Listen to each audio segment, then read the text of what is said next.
지난 주간에 제가 요즘 나이 늦게 논문이라는 걸 쓰다 보니까 이 머리가 아주 골치가 아파요. 어떤 때는 잘 풀려서 서너 장 타이핑을 딱 하다가 딱 한번 걸리면은 이게 그 다음 페이지로 넘어가는 게 참 힘들어요. 그래서 참 고민하면서 쓰다가 이제 주일 설교를 준비하려고 이제 주일 설교를 준비하고 또 그러는데 잠깐 멈추고 어떤 생각지 않게 이렇게 서치하다가 제가 관심이 있는 어떤 타이틀을 가진 어떤 동영상이 딱 보여요. 클릭하니까 서울의 사랑의 교회 원로 목사님이셨던 그 목사님의 어떤 소회 또는 그가 갖고 있었던 자기가 섬겼던 교회에 대한 어떤 소망 이런 얘기를 하는 그런 내용이 담겨 있었는데 참 제가 마음 깊이 와닿는 그런 뭔가 나의 시면 잠자고 있는 마음 깊은 곳에서의 매너리즘을 막 깨서 흔드는 그런 시간을 가졌어요. 근데 그분이 그런 얘기를 해요. 마치 자기의 목회를 돌아보면 우울증 걸린 목사처럼 목회를 했다. 우울증 걸린 목사처럼 목회했다. 정말 위대한 목회하신 분 아니에요. 한국교회에 있어서 정말 한국교회의 1907년 이후로 한국교회가 부흥한 이후에 그 다음 부흥한 역사 이래에 정말 말씀 중심의 부흥을 일으켰던 그런 선각자고 그런 한국교회에서 마치 그분의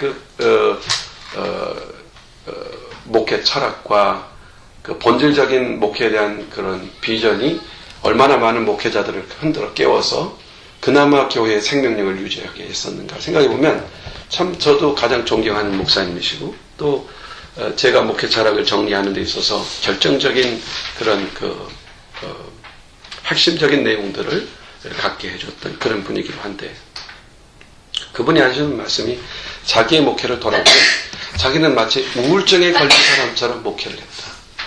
근데 그 심정이 이해가 되는 거죠. 이 시대를 바라보면서 이 시대의 상황을 바라보면서 어떻게 희희낙낙하면서 복음을 증거할 수 있을까? 목회할 수 있을까? 정말 시대를 보고 교회 상황을 보고 죽어가는 영혼들을 보면서 그들을 살려내고 교회가 생명력을 되찾고 어떻게 하면 정말 그리스도가 이 땅에 세우고자 했던 그 교회의 참된 교회의 모습을 교회의 그 능력을 그 교회의 역사들을 조금이라도 거기에 쓰임이 되었으면 좋겠다는 마음 그 심정 열정으로 사역을 해온 거죠. 그러면서 다른 말 한마디를 해요. 자기 후임으로 오신 분에 관해서 많은 이야기를 오가는 가운데 너무 축제적이라는 것이죠. 너무 축제라는 거죠. 그러니까 교회는 예배는 정말 생명력 있는 축제가 돼야 되죠. 그런데 제가 그 얘기를 들으면서 이번에 논문을 쓰면 주제 중에서도 하나였기 때문에 참 깊은 생각을 하게 됐어요. 과연 우리는 그리스도인이 갖는 기쁨과 열정과 뜨거운 감동과 감흥과 축제적인 요소와 세상을 바라보며 애타고 슬퍼하고 통곡하고 가슴을 치고 이 두 가지 요소가 성도들에게 교회에게는 공존해야 되는데 과연 이것에 대한 퍼센테이지가 어느 쪽이 더 그 퍼센테이지를 조금이라도 더 가져야 되는가 하는 문제예요. 만약에 교회가 축제적인 분위기가 50%를 딱 넘어서는 순간 교회의 칼라는 고난, 두려움, 세상에 대한 도전, 악한 사단과의 전투, 무거운 짐을 지는 것 이런 것에 대하여 교회는 많은 것을 상쇄하게 될 거예요. 잃어버리게 될 거예요. 반면 교회는 우리 신앙생활하면서 이 세상을 바라고 시대를 바라보고 영혼들을 바라보며 아주 통곡하고 그들을 구원해내려고 하는 열정과 헌신과 쓰리쓴 고난의 잔을 스스로 그리스도의 남은 고난을 내 육체에 채운다고 하는 이런 열정을 가지고 나아가는 열정이 50%에서 51%, 52%만 넘었으면 이 축제적인 열정과 하나님의 자녀됨의 영광과 그리스도의 제자라고 하는 무거운 짐을 이 땅에 드러낼 수 있는 모습은 축제보다는 고난 속에 퍼센트를 둘 때만이 그 복음의 역사를 더 드러낼 수 있다고 하는 것. 이것이 제가 이번 한 주간 묵상하면서 깊이 마음에 와닿던 부분입니다. 오늘 이 갈라디아서를 딱 폈습니다. 이 갈라디아서를 보면서 갈라디아서의 주제는 뭐냐면 율법으로가 아니고 믿음으로 의로워진다는 것이 핵심적인 주제입니다. 갈라디아서의 핵심적 주제예요. 갈라디아서는 큰 아주 긴 책이 아니기 때문에 딱 펴놓고 1시간 30분 안에 딱 읽어버릴 수 있는 책이죠. 이 성경의 갈라디아서의 내용을 기본 진리를 파악하는 일은 여러분이 조금만 집중해서 그 흐름을 이해한다면 이 책은 어려운 책이 아니고 충분히 이해될 수 있는 그런 내용을 갖고 있는 책입니다.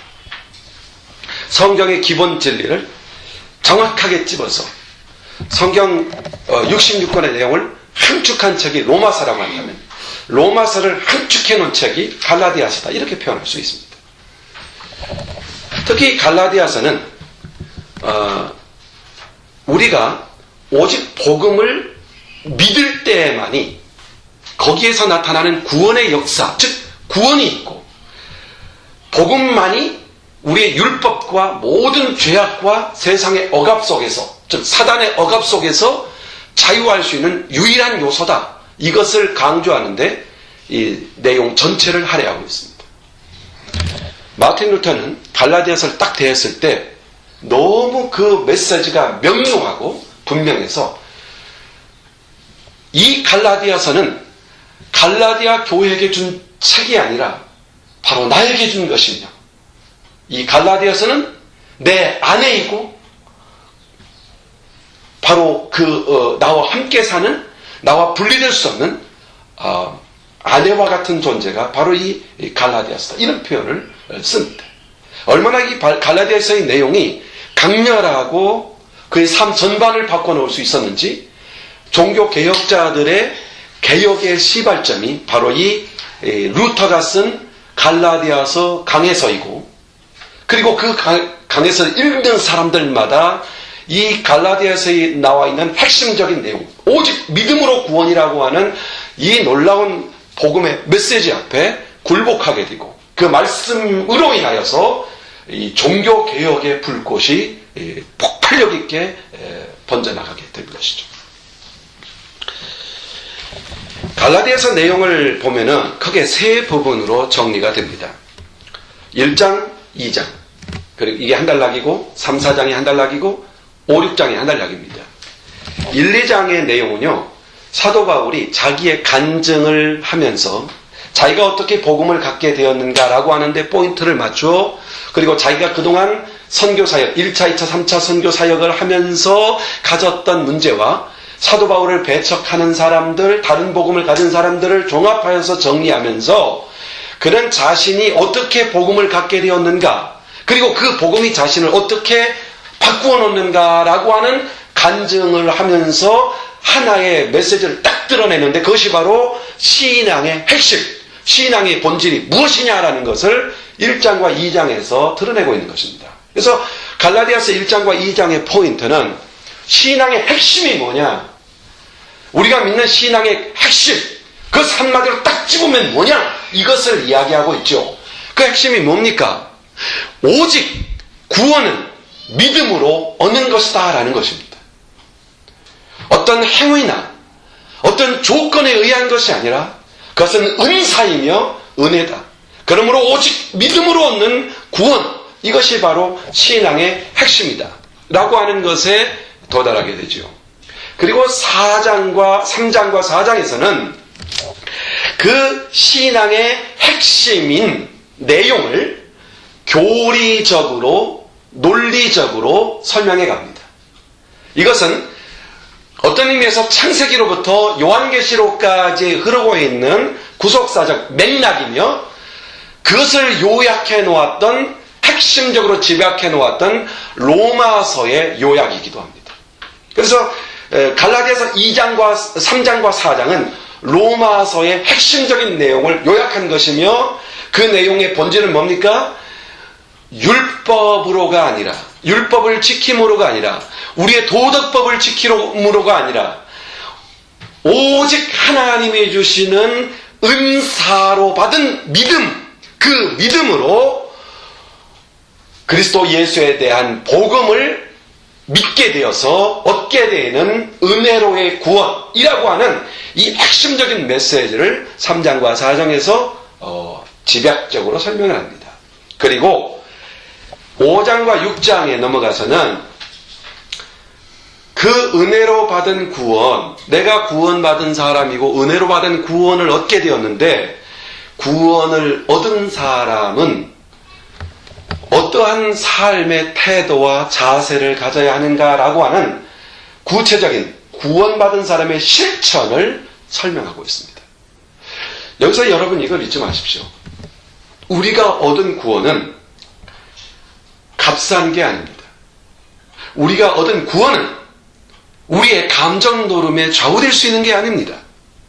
우리가 얻은 구원은 우리가 살고 있는 삶의 정황에 따라서 좌우될 수 있는 요소가 아닙니다. 그렇게 가벼운 게 아닙니다. 여러분, 그러므로 사도 바울은 5장과 6장에서 복음을 가진 자가 갖는 굵직한 삶의 유형에 대해서 명확하고 정확하게 정립함으로써 그리스도인의 삶이 가벼운 바람에도 휘청이는 갈대와 같은 것이 아니라 생명을 던질 수 있는, 그것으로 인하여 목숨을 줄 수 있는 바로 그런 놀라운 능력의 요소가 믿음으로 얻는 구원이 갖는 가치이며 그 높은 차원의 놀라운 은혜임을 설명하고 있습니다. 특별히 여러분 갈라디아서 2장 20절을 오늘 읽었습니다. 오늘 설교를 길게 하면 저와 여러분이 가져야 되는 핵심적인 메시지를 놓칠까봐 핵심, 포인트들을 짚어가는 데서 설교를 진행하려고 그래요. 그래서 오늘 본문에 읽은 내용은 갈라디아서 2장 후반이죠. 그러면 생각해봐요. 갈라디아서 1장과 2장이 무엇을 지금 다루고 있다고 그랬어요? 사도 바울이 자기의 간증을 통하여서 그가 어떻게 복음을 갖게 되었는지를 설명하고 그 복음에 대하여 논하면서 그 복음의 그 신앙의 핵심이 뭐냐라는 것을 설명한다고 했죠. 그 신앙의 핵심, 그의 간증을 집약하고 그 가진 신앙의 핵심을 딱 집약해서 우리에게 주고 있는, 즉 다시 말해서 사도 바울의 간증의 결론이며 신앙의 핵심을 담은 구절이 뭐냐면 바로 이 갈라디아서 2장 20절입니다. 우리가 이 구절은 다 외우고 있죠? 자, 한번 잠깐 한번 암송해 봅시다. 내가 그리스도와 함께 십자가에 못 박혔나니 그런즉 이제는 내가 산 것이 아니요 오직 내 안에 그리스도께서 사신 것이라. 이제 내가 육체 가운데 사는 것은 나를 사랑하사 나를 위하여 자기 몸 자신을 버리신 하나님의 아들을 믿는 믿음 안에서 사는 것이다. 이 말씀이 갈라디아서를 통해서 사도 바울이 주고자 하는 어떤 메시지의 주제 구절이라고 할 수 있습니다. 이 말씀을 보면은, 이 말씀을 좀만 관심을 갖고 묵상하기 시작하면은 이 말씀 속에 복음의 심오함이 담겨 있음을 누구나 그리스도인이라면 느낄 수가 있습니다. 그리스도인이라면, 내가 구원받은 사람이라고 한다면 이 말씀을 조금만 묵상하면 그 말씀에 담겨 있는 심오함을 누구나 경험할 수 있습니다. 성령이 그걸 도와주실 것입니다. 이 말씀을 딱 대하면서 저는 이 말씀을 20절 말씀을 묵상하면서 설교를 준비하기 전에 저는 저 자신을 조용히 한번 이 말씀 앞에 내 자신을 내려놓고 묵상하면서 가장 깊이 제 마음을 탁 터치하는 부분이 하나 있었습니다. 가장 강력하게 터치한 그것은 바로 자기 자신을 버리신 하나님의 아들을 믿는 믿음 안에서 사는 것이다. 그 믿음 안에서 사는 것이다. 이 말씀, 믿음 안에서 산다. 이게 뭐냐 말이죠. 이 믿음이 뭐냐? 이 믿음 안에서 내가 산다 라고 말해요. 그럼 이 믿음 안에서 산다고 할 때 이 믿음이 뭐냐? 오늘 저와 여러분이 같이 묵상하기 원하는 핵심적인 내용입니다. 이 믿음이 어떤 믿음입니까? 이 믿음은 너무나도 신비스럽습니다. 여러분들이 이 믿음을 묵상하면서 그 그 믿음이 너무너무 신비롭게 느껴진다면 여러분 제대로 묵상하고 있는 거 맞습니다. 이 믿음이 우리로 하여금 복음을 들을 때 이해하게 한 믿음입니다. 내가 복음을 들을 때 이해하게 한 믿음이 바로 그 믿음입니다. 내가 이해할 능력이 있었던 것이 아닙니다. 내가 복음을 이해하고 받아들일 수 있는 힘이 있었던 게 아닙니다. 그 믿음이 나로 하여금 복음을 들을 때 이해하게 하셨습니다. 이해하게 했습니다. 이 믿음이 또한 그리스도 예수 앞에 내가 굴복하고 그리스도를 영접하게 만든 믿음입니다. 놀랍지 않습니까? 고집불통이고 아성에 젖어들어 산 우리가 나 자신의 자존심 속에 살아가던 내 자신, 그 모든 것을 딱 내려놓고 예수 그리스도는 나의 구주시며 나의 하나님이십니다. 예수는 주, 예수는 그리스도라고 고백할 수 있게 만든 그것이 뭡니까? 바로 그것이 이 믿음입니다. 이 믿음의 능력이 바로 그것입니다. 또한 이 믿음으로 인하여 우리는 구원이 이루어졌습니다. 놀랍지 않습니까? 내가 예수 그리스도를 믿는 그 믿음, 이 믿음 안에서 사는 것이니라 할 때 이 믿음이 복음을 이해하게 하고 복음을 영접하게 하고 나로 하여금 구원에 이르게 했습니다. 그 믿음이 지금 저와 여러분 안에 있습니다. 이 땅에 우리가 살아가는, 숨쉬며 살아가는 것도 참 놀라운 일입니다. 그런데 우리가 영원한 생명을 가지고 있습니다. 어떻게 설명합니까? 어떻게 이걸 이해할 수 있습니까? 이 믿음은 그걸 이해하게 합니다. 이 믿음이 있는 자는 그게 뭔지를 알게 합니다. 알 뿐만 아니라 이 믿음은 그로 하여금 그리스도를 영접하게 하고 그 영광스러운 하나님의 나라를 소유한 자이라는 것을 확신에 이르게 합니다. 그러므로 이 믿음이 하나님의 아들을 만나게 하고 알게 하고 이해하고 영접하게 하고 하나님의 아들 앞에서, 그가 누구신지도 모르는 그 하나님 앞에서 당신은 하나님이시며 당신은 나의 구주십니다. 여러분, 저와 여러분 이거 고백했지 않습니까? 이 일을 무엇이 이루었다고요? 이 믿음. 우리 안에 이 믿음이 있습니다. 우리가 생성해낸 것도 아니고 우리가 고안해낸 것도 아니고 우리가 만든 것이 아닙니다. 이 믿음은 그 은혜로 인하여 믿음으로 말미암아 라고 할 때 하나님께서 허락하신 그 믿음입니다. 여러분, 우리가 믿는 믿음의 대상이 누구시죠? 예수 그리스도 아닙니까? 예수 그리스도를 하나님의 아들이시며 그리스도로 믿는 거 아닙니까? 예수님은 그리스도이시며 예수님은 하나님의 아들이시다 라고 믿는 것이 우리가 갖고 있는 구원신앙의 핵심입니다. 그것이 왜 구원신앙의 핵심인가는 저와 여러분이 세가족 모임을 통해서 아주 철저하게 검토를 했습니다. 그리스도라는 말이 의미하는 것과 하나님의 아들이시라고 고백하는 것이 갖는 의미를 여러분은 머릿속에 떠올릴 수 있을 것입니다. 그러면은 그 하나님의 아들이신 예수 그리스도는 우리에게 어떤 분이십니까? 예수님은 일단 우리를 향해서 이렇게 말씀합니다. 나를 사랑하시는 분이시며 오늘 본문이 뭐라고 합니까? 그런즉 그리스도와 함께 십자가에 못 박혔다니 그런즉 이제는 내가 산 것이 아니요 오직 내 안에 그리스도께서 사신 것이라. 이제 내가 육체 가운데 사는 것은 나를 사랑하사. 그렇죠? 나를 사랑하사. 누가요? 그리스도가 나를 사랑하신다. 그 아들이 나를 사랑하세요. 저와 여러분 사랑하세요. 나를 사랑하신다. 하나님이 그리스도가 나를 사랑하신다. 그리고 나를 위하시는 분이죠. 나를 위하여 있잖아요. 나를 위하여 어떻게 했어요? 자기 몸을 버리사. 자기 몸을 버릴 정도로 사랑하셨다. 그러면은 이 간단한 말씀 속에 예수님은 우리를 사랑하시고 나를 사랑하신다. 여러분, 예수님은 우리를 대할 때 항상 대하는 동기가 사랑입니다. 이걸 잊지 마십시오. 하나님 왜 내게 아픔을 줍니까? 왜 나에게 고통을 줍니까? 왜 나에게 시련이 있습니까? 왜 나에게 이런 갈등을 주시는 것입니까? 그런데요, 분명히 아셔야 돼요.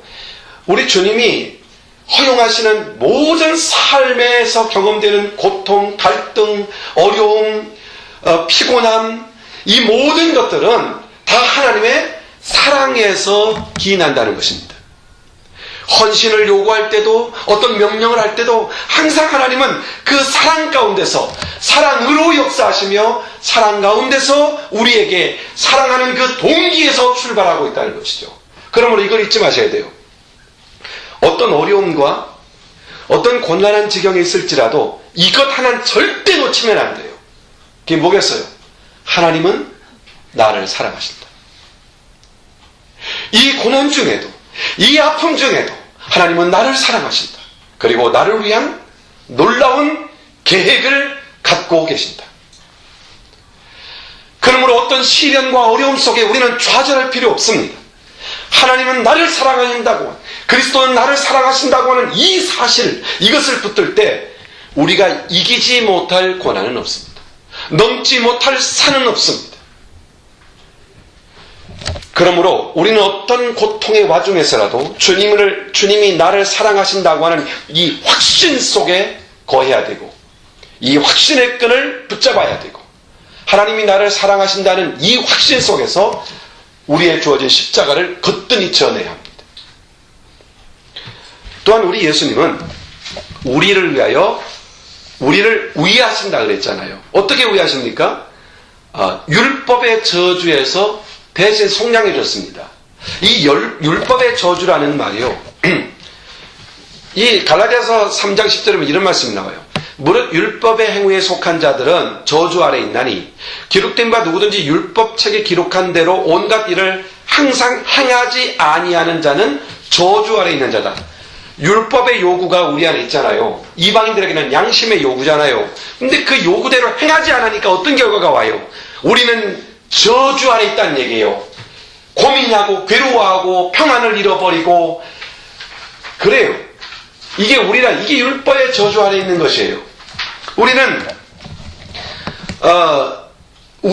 우리가 율법에 기록한 대로 온갖 것을 요구받지만은 하나도 그대로 행할 수 없는 존재.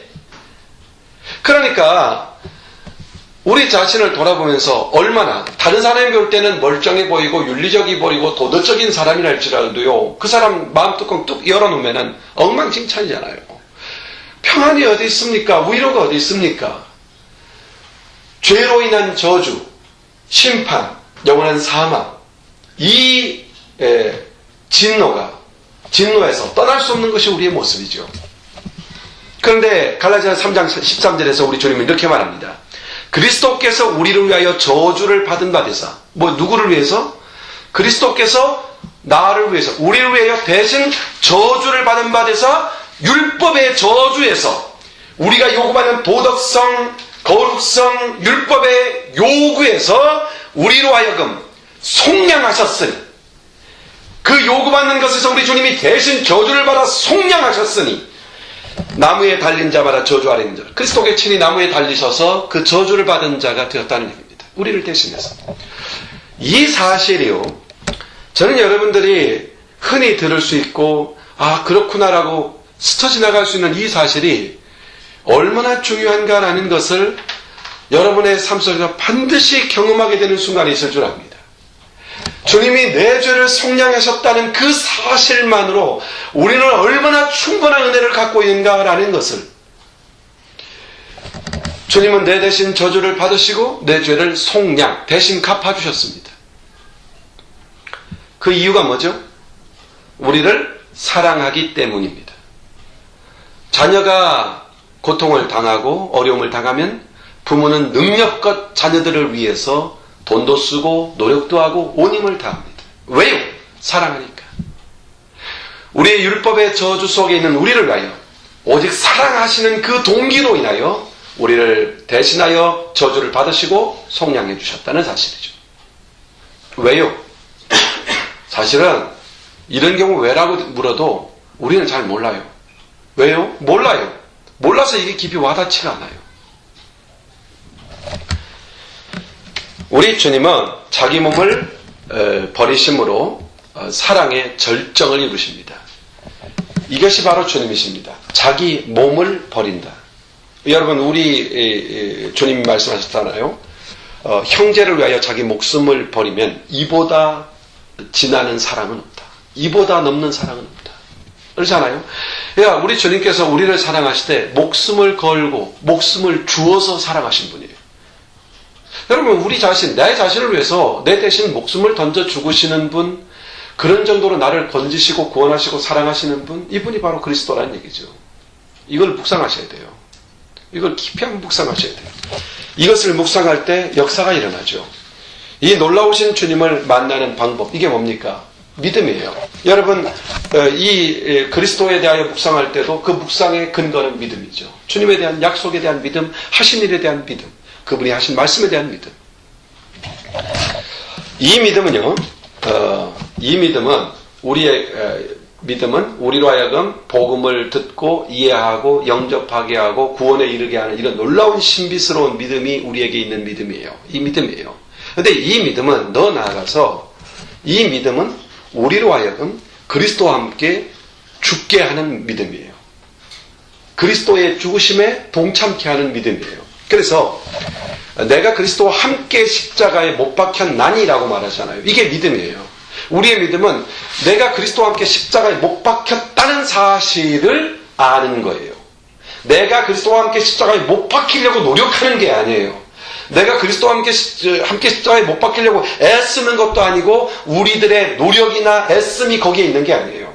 그냥 그리스도의 죽으심 자체가 우리를 포함하고 있다는 얘기예요. 우리를 포함하고 있다. 여러분, 예수님의 십자가에 못 박히실 때 그리스도 안에서 우리가 같이 죽은 존재가 되어버린 거예요. 이게 은혜입니다. 여러분, 본문 20절이 나온 바로 19절 읽었죠? 19절에 보면 이런 말씀이 나와요. 내가 율법으로 말미암아 율법을 향하여 죽었나니 이는 하나님을 향하여 살려 합니다. 그렇게 말씀하죠. 우리가 율법에 대하여 죽었다라는 말에는요, 적어도 두 가지 의미를 가져요. 율법에 대하여 죽었다. 이 말은 뭐냐면 내가 갚아야 할 빚을 다 갚아줬다, 그런 뜻이에요. 내가 갚을 빚이 없어졌다. 채무이행 끝났다, 이런 얘기입니다. 그래서 율법을 지키지 않으면 전혀 빠져나갈 수 없고 속박당할 수밖에 없는 이 율법을 지키지 못해 늘 마음 한구석에 불안과 고통을 지고 살아야 되는 이 빚진 자인데, 그리스도께서 이 율법에 속하게 해서 빚진 자인 우리에게 그냥 다 갚아버린 거예요. 다 갚아버렸어요. 그래서 우리가 율법에 대하여 죽었다라는 것은 율법이 요구하는 채무 이행, 너 율법을 지키지 않았으므로 사망과 저주를 받아야 돼라고 하는 요청이 이제 딱 끝나버렸다는 얘기예요. 더 이상 요구가 없어요. 그리고 또 하나는 율법과의 관계가 깨끗하게 정돈되었다는 얘기입니다. 이제 율법이 우리에게 무엇을 요구하는 것이 아니라 율법이 오히려 우리에게 뭐가 됐다는 얘기예요? 복이 됐다는 얘기입니다. 어떻게 율법이 복이 됩니까? 여러분, 율법은 우리 그리스도인이 마땅히 지켜야 할 법입니다. 그런데 지키지 않으면 지옥 가는 것이죠. 심판이 있어요. 그래서 율법은 항상 율법 앞에 사람이 서면 너는 심판받을 존재다라는 말밖에 들을 게 없어요. 그런데 이제 그리스도인이 된 우리에게 있어서의 율법은, 여기서 말하는 율법은 십계명을 기본으로 한 우리들이 가져야 될 어떤 도덕적이고 그 윤리적인 차원의 그리스도인들의 삶이죠. 우리가 율법에 기록된 그 하나님이 원하시는 뜻, 이 뜻을 알고 그 법을 지켜갈 때 이것이 오히려 이제는 뭐가 되느냐? 지키고 따르는 만큼 복이 된다는 얘기예요. 율법 앞에 서면 저주받은 존재였는데 이제는 그 법이 우리에게 복의 요소가 된다는 얘기예요. 이 차원이에요. 그러므로 내가 율법으로 말미암아 율법을 향하여 죽었나니 라는 말 속에 포함되어 있는 것은 채무이행, 내가 율법이 요구하는 것에 대하여 지키지 못함으로 갚아야 될 그 빚인 저주와 사망을 더 이상 갚을 필요가 없다. 그리고 동시에 이 율법이 우리를 속박하고 억압하는 것이 아니라 이 율법이 우리가 복을 얻고 하나님의 나라를 누리고 하나님의 부유를 누리는 그런 은사의 방편이 되었고 은혜의 방편이 되었다는 거예요. 차원이 완전히 바뀐 것이죠. 그래서 우리 그리스도인들은 하나님의 법을 지킬 줄 알아야 됩니다. 왜 사도 바울은 갈라디아를 쓰면서 4장까지 쓰고 5, 6장을 실천하는 문제에 대하여 기록하고 있느냐? 이 실천은 첫째, 하나님 앞에 상이 되기도 하지만 동시에 세상에는 빛이 되기 때문이에요. 이것은 놀라운 하나님의 사역에 있어서 너무너무 중요한 요소들인 것이죠. 그런 면에서 실천에 대하여 강조하고 그것을 가리키고 있는 겁니다. 율법이 나를 저주하고 속박하고 그런 존재였는데 우리에게는, 죄 있는 우리에게는 그리스도가 율법의 요구를 충족시킴으로써 이제 율법은 더 이상 우리를 속박하는 것이 아니라 오히려 율법은 우리에게 복을 얻는, 세상 속에 그리스도의 영광을 나타내는 그런 방편이 되었다는 얘기입니다. 그러므로 이런 역사들을 어떻게 누리게 됐어요? 믿음입니다. 이게 믿음입니다. 또한 이 믿음은 그리스도와 함께 우리를 죽게 하실 뿐만 아니라 오늘 본문에 보면 이런 말씀이 있어요. 이제 내가 산 것은 오직 내 안에 그리스도께서 사신 것이다. 즉 이 말입니다. 이 믿음은 나를 살리는 것입니다. 나를 살려요. 여기서 산다는 표현, 내가 산 것이 아니요 오직 내 안에 그리스도께서 사신 것이라 할 때 이 사신, 산다, 그리스도 안에 산다, 이 말 속에는 적어도 세 가지 핵심적인 의미를 갖고 있어요. 첫째는 의인이 되었다 이겁니다. 그리스도 안에 산다 이 말은 너는 이제 의인이 되었다 이겁니다. 의인이 되었다는 말은 뭡니까? 죄와 저주로부터 단절되었다 이런 얘기입니다. 내가 의롭습니까? 내가 의롭지가 않은 부분이 아직도 존재하죠. 저와 여러분이 지난 한 주간 동안 살면서 얼마나 의롭지 않은 부분들이 있었습니까? 그런데도 불구하고 주님은 우리를 향하여 의인이라는 칭호를 줍니다. 왜 그래야 되죠? 왜 그러신 겁니까? 율법과 저주에서 단절되었기 때문입니다.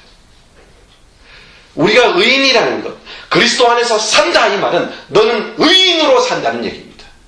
너에게는 율법 저주도 없고 사망도 없다 이렇게 선언하는 것입니다.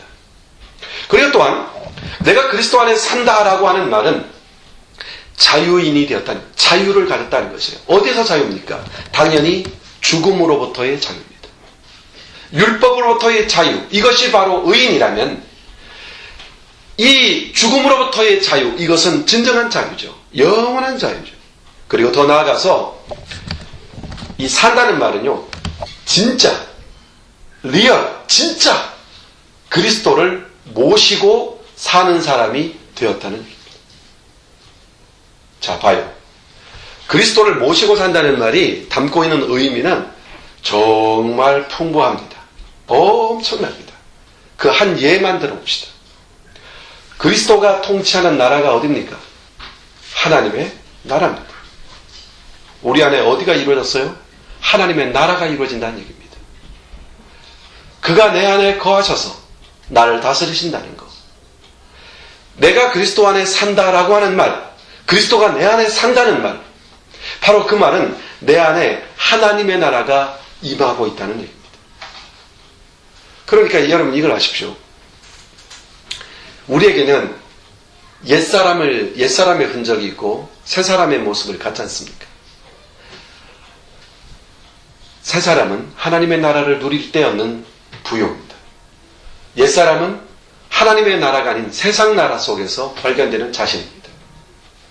여러분, 우리에게 있어 중요한 것은 우리 안에 하나님의 나라가 임하고 있다는 사실이죠. 이게 바로 우리에게 있어서 믿음이 가져다준 놀라운 신비입니다. 내가 주님을 믿습니다. 주님을 찬양합니다. 내가 주님을 믿습니다. 이 말은 주님은 내 안에 사십니다. 실제로 예수님이 우리를 지배하는 것을 느끼는 체험적 삶, 우리가 종이 아니라 하나님의 자녀라고 하는 확증, 바로 그것입니다. 그런데요, 여러분, 아주 중요한 마지막 포인트가 있습니다. 그건 뭐냐면 이 믿음은 대단히 개인적이라는 것입니다. 주관적이라는 것입니다. 본문에서 나라는 말이 얼마나 반복되나 보십시오. 나, 내가, 내 안에 계속 반복되죠. 그래서 결과적으로 이 믿음은 우리가 공유하는 것이 아니라 믿음은 내가 믿는 것입니다. 내가 누리는 것이고 내가 경험하는 것입니다. 우리 적은 무리가 오늘 예배합니다마는 내가 그 하나님을 향하여 예배하는 것입니다. 내가 만난 하나님, 내게 말씀하시는 하나님, 바로 그 역사들이죠. 내 안에 그리스도가 계신다. 거기에 대한 놀라운 감격, 그것을 누리고 싶습니까? 그렇다면 내 안에 계신 그리스도와의 교통을 시작하셔야 합니다. 그것은 개인적인 것입니다. 누가 도울 수 있는 게 아닙니다. 내가 하는 것입니다. 내가 그리스도에게 말을 걸고 그리스도의 음성을 듣고 그리스도에게 순종하는 것입니다. 오늘 우리의 믿음의 신비는 그리스도가 내 안에 계신다는 데서 정리를 합니다. 그리고 그것은 개인적이며 내가 해야 될 일이며 내가 경험해 가야 될 일이라는 사실을 정리해 봅니다. 갈라디아서 2장 20절, 여기서 우리에게 주는 믿음, 오늘 정리해 봤는데요. 이 믿음은 바로 이 믿음이 나를 구원하고 나로 하여금 복음을 이해하게 하고 나를 영원한 생명으로 영접하게 하시는, 그 복음을 영접하게 하는 그 믿음이 바로 이 믿음이며, 이 믿음은 나는 죽었습니다, 그리스도 안에서. 이게 믿음입니다. 나는 그리스도 안에 죽었습니다. 여러분 잊지 마십시오. 여러분 안에서 옛사람이 딱 일어날 때 선포하십시오. 너는 죽었다. 이렇게 말하셔야 돼요. 나의 옛사람이 막 딛고 일어날 때 너는 죽었다. 그리스도 안에서. 그리고 우리 안에 그리스도 예수 안에서 살아난 새 생명, 즉 우리는 그리스도 안에서 살았습니다. 그래서 우리 안에 누가 계십니까? 그리스도가 계십니다. 이것이 바로 이것을 누리고 이것을 경험하게 하는 것, 이게 뭡니까? 믿음입니다. 그래서 믿음이 신비한 겁니다. 오죽하면 주님은 내 믿음대로 될 것이다 라는 약속을 주겠습니까? 이 믿음대로 된다는 것은 내가 고안에 대한 생각대로 된다는 게 아닙니다. 믿음이 뭡니까? 믿음은 대상과 내용이 분명하지 않습니까?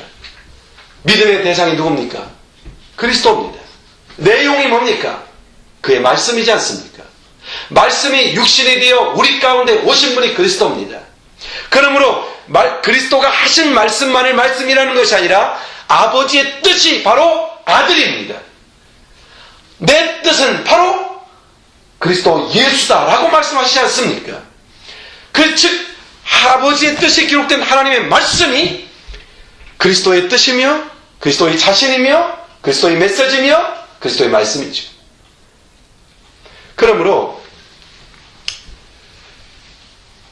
이 시간 이후에 우리가 믿음으로 이 모든 것을 경험해가는 사람이 되어야 돼요.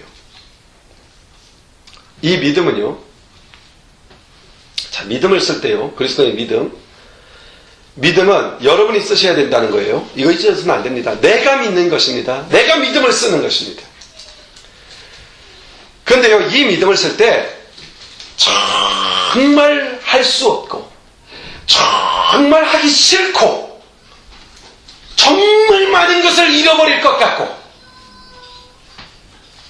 이걸 하면 죽을 지경에 이를 것 같고 이런 기가 막힌 상황에서 오직 믿음 하나로 그 자리에 서고 그 자리에서 버티고 그 일을 할 수 있는 결단하는 것, 즉 다시 말해서 믿음은 우리가 그 믿음의 능력을 경험하는 것은 이념이 아니고 행동에 있다는 것을 잊어서는 안 됩니다. 믿음은 의지적 결단입니다. 그러므로 내가 할 수 없다고 여겨지는 것, 내가 도무지 할 수 없는 것을 믿음으로 해내는 것, 이게 믿음의 능력입니다. 너무 아깝고 너무 잃을 것 같고 그래도 믿음으로 그것을 해내는 것, 이것을 하면 다 잃을 것 같지만 하나님이 원하시는 거라면 다 잃고 그것을 주님의 뜻을 붙잡는 것, 이게 믿음입니다. 믿음을 위해서 목숨을 던지겠다고 하는 결단, 희생과 그리고 헌신을 담은 믿음의 결단은 반드시 신비한 능력을 가져옵니다. 여러분이 믿음의 능력을 경험하지 못했다면 그런 결단이 없었기 때문이에요. 주를 위한 결단, 주를 위한 희생, 주를 위한 드림, 주를 위한 포기, 이 결단이 있으면 거기는 분명히 신비한 하나님의 믿음의 역사를 반드시 보게 됩니다. 믿습니까? 이 사실을 믿으셔야 돼요. 이 결단이 없기 때문에 아무런 생명력이 존재하지 않는 겁니다. 믿음의 경험이 없는데 어디 가서 복음을 전하고 그 믿음의 역사에 대한 경험이 내 몸에 없는데 어떻게 그들 앞에서 증인으로 사역할 수 있겠어요? 입만 나불나불 될 뿐이지. 그리스도를 위해서 희생합시다. 과감히 결단하셔야 됩니다. 그러면 주님은 믿음의 신비를 우리에게 보여줍니다. 그 역사를 가진 자, 이게 증인 아닙니까? 사도 바울은 그렇게 고백하죠. 내가 살아도 주를 위하여 살고 죽어도 주를 위하여 죽나니. 믿지는 장사가 아니라는 얘기입니다. 믿음은 놀라운 역사를 갖고 있습니다. 우리를 죽게도 하고 우리에게 새 생명을 갖게도 하고 우리 하여금 복음을 이해하게도 하고 복음을 영접하게도 하고 구원에 이르게도 하고. 복음은 이 미천한 육체 속에, 이 믿음은 이 미천한 육체 속에 그리스도가 거하시기도 하고. 오늘 이 갈라디아서 2장 20절의 말씀 다시 한번 우리 함성해 봅시다. 마지막으로 함성하고 말씀을 정리해 봅시다. 내가 그리스도와 함께 십자가에 못 박혔나니 그런즉 이제는 내가 산 것이 아니요 오직 내 안에 그리스도께서 사신 것이라.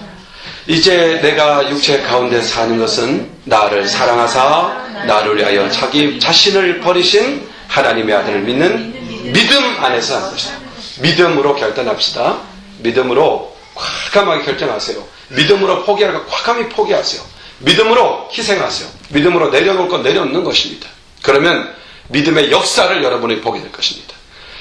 주님은 절대로 우리로 하여금 미치게 하시는 분이 아닌 걸 믿으세요. 믿음의 역사는 놀라운 것입니다. 믿음을 의지합시다. 우리 같이 기도합시다. 하나님 아버지 감사합니다. 오늘 우리는 사도 바울이 그렇게 생명을 걸고 전했던 복음의 메시지, 믿음으로 얻는 구원, 믿음으로 의롭다함, 믿음의 역사에 대하여 잠깐 살폈습니다. 우리가 이 갈라디아서 2장 10절에 담겨있는 사도 바울의 신앙적 결론을 다 이해할 수는 없지만 그러나 우리는 조금씩 그 마음을 압니다. 왜냐하면 우리 안에 주님께서 믿음을 선물로 주셨기 때문인 줄 압니다. 이는 파도를 보고 목숨 때문에 위태로워하며 두려워하던 이들에게 주님은 이 믿음이 적은 자들아 라고 말씀함으로써 믿음을 왜 쓰지 않느냐, 왜 믿음을 적은 데만 쓰느냐, 믿음으로 과감히 결단하고 믿음으로 나아가라고 요청하시는 주님의 음성을 듣습니다. 하나님 아버지, 이 시간 이후에 희생도 포기도 결단, 믿음으로 행함으로써 하나님을 바라고 하나님 앞에서 행함으로써 하나님의 역사와 믿음의 신비함과 하나님의 능력을 경험하며 살아가는 여기는 모든 성도들이 되게 하여 주옵소서. 예수님